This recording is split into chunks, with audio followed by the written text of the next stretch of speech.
Welcome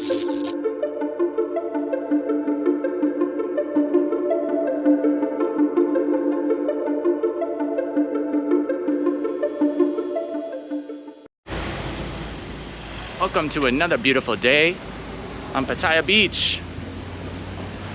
Sorry if the wind's a little crazy right now. Go figure, in the last video I was talking about how there's never any wind here. The one day I come down here to film on the beach, it's windy as hell.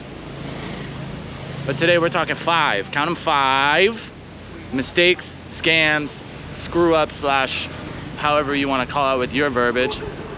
Some of these could be considered a scam. Most of them are just going to be considered mistakes, I would think.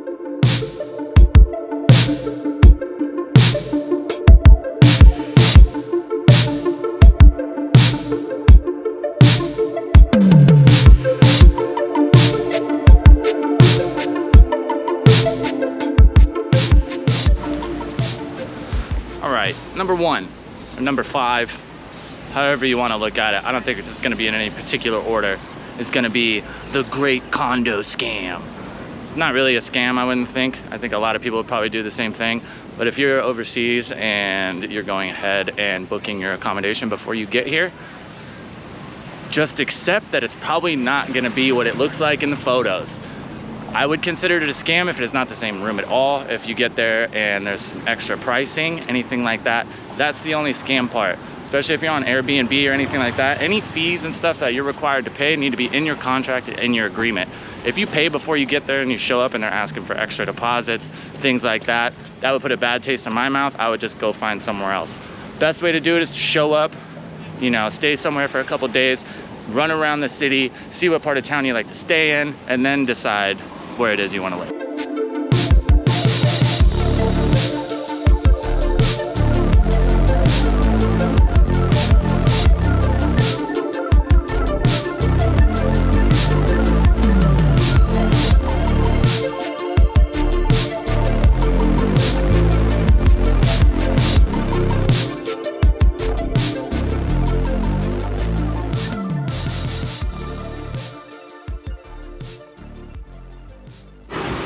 Number 2 or number 4, I don't know which way we're going. The infamous jet ski slash motorbike scam. This one is a legit scam, no way around it. So very easy to rent a motorbike or a jet ski here in Pattaya, but the hustle is you pay a deposit before you take it. Obviously, hustle is they'll cover up some damage, something like that on the boats. They'll put like epoxy or something to kind of cover up a hole. Then when you come back, they show you the damage, then you're responsible to pay. They keep your deposit. If you try to argue, the police get involved. It's just all bad. So just be very, very cautious. A lot of these guys are very reputable. It's not like every person is trying to scam you by any means, but it is possible and it does happen. So check the motorbike you're renting, check the jet ski you're taking out. Just do your best to take pictures, whatever you gotta do, just to make sure that you don't get blamed for somebody else's damage.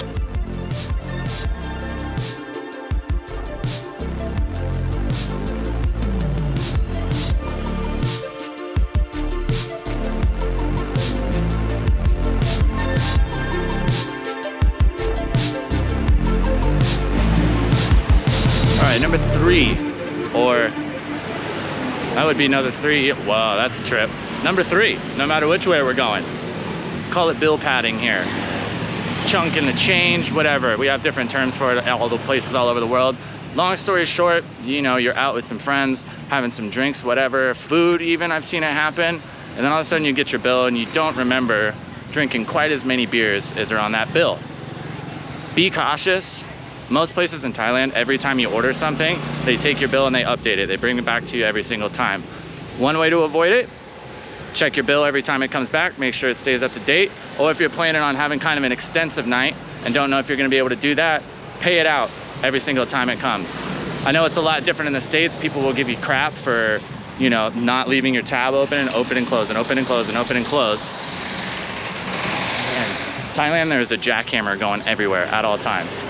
But like I was saying, best way to just avoid that is to just pay your bill every time it comes to the table. That way you know what you got, you check it, pay. Check it, pay, that way you never get burned. Kind of 2-in-1, there's a little bonus one that kind of goes with that, is every time you ever get change, you need to count your change. every single time. This is the one that has happened to me a few times already. You pay 1,000 baht for something that was 400. They come, they give you 400 back, say have a good day. I was never really good at math, but I know that math isn't right.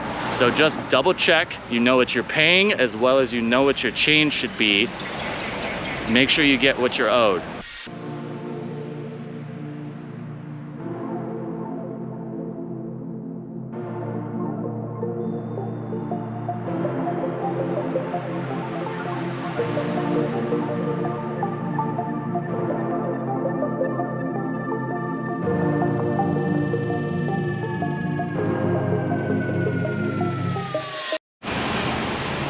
Number 4, number 2, I thought it'd be easier to just count both ways. It's ending up harder.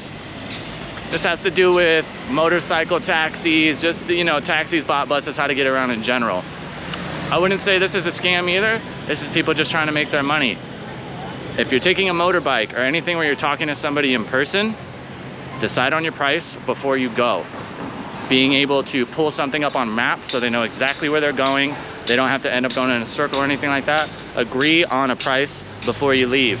If you are used to leaving your condo and taking, you know, a motorbike to a place you go all the time, and it costs you, you know, 40 baht every time, and then one day you get on a bike and you don't discuss with the guy a price, and you get there and he says 100 baht, not really much you can do. You could argue if you want, but somebody's gonna get involved and you're just gonna end up having to pay it anyway. So you might as well just save yourself some nonsense, do that. A couple more options with that. There are apps here, taxi apps. One's called Grab, one's called Bolt. Either of those, call a taxi, price is set right there. The taxi already has a map of where you're going when he shows up. Easy peasy. Last, first, certainly not least, ATMs. Once again, I don't know, I would call this one a scam because I'm not really crazy about banks. The ATM fees here, if you are using an overseas debit card, are pretty exclusive. If you're gonna do it, if you just wanna leave your stuff in an account, pull out your weekly allotment. Avoid hitting the ATM as much as possible. Most of them are 220 baht per transaction. Then if your bank has any international fees, anything like that, that's on top of it. 220 baht, that's about almost $6 American. Doesn't seem like much, but if you're hitting the ATM 1, 2, 3 nights a week, you're going out with friends, you know, having a good time, realizing you need to pull some more money, that's gonna add up really quick. It's very expensive. So take into your budget how much it's gonna cost you, how much you're needing in cash per week to pull from the ATM. Thailand is a very much cash society, so don't feel bad about having majority cash on you at all times. I have yet to run into something where it was required for me to have a credit card or a debit card, and that includes my condo or apartments here. You can just pay cash. So not really necessary to have your debit card unless you are planning on traveling a lot more. I hope you guys learned something from this. Those were 5 things that I think would just make your life a little bit easier when you get here to Pattaya. You don't got to worry about any of it. You know, now you got to unlock, you got the information, you know what you're looking for. Now you're just going to be safe, having fun, baby. That's what Thailand's about in all reality. Until next time, I'll see you later. If you're enjoying the content, if you want to see more from Thailand, feel free to drop a subscribe, drop a like. Any comments?